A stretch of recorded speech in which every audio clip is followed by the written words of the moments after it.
खामोश हो गए। ऐसा ये थी हमारी ज़ियारत मस्जिद कुबा, दीन इस्लाम की पहली मस्जिद।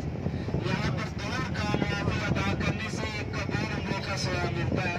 आप सबको मेरी तरफ से एक कबूल उम्र मुबारक हो। ऐसा आवाज नहीं है, कोई शक है?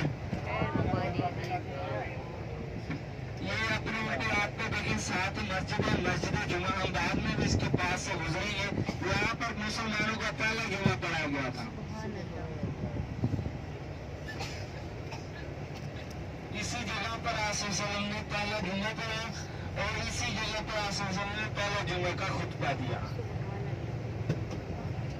ऐसा ये मस्जिद कुबा मस्जिद नबी से तकरीबन 3 किलोमीटर दूर है। अगर आप पैदल आए आपका 45 मिनट या आधा घंटा लगेगा। कोशिश करें हर रोज सुबह की नमाज के बाद मस्जिद कुबा पर आए, क्योंकि हमें और कोई काम नहीं होता, सिर्फ हमारा काम यही होता है कि यहाँ पर इबादत करना। 309 नंबर गेट से निकलोगे ना, वहां से सीधा रास्ता मस्जिद कुबा पर आता है।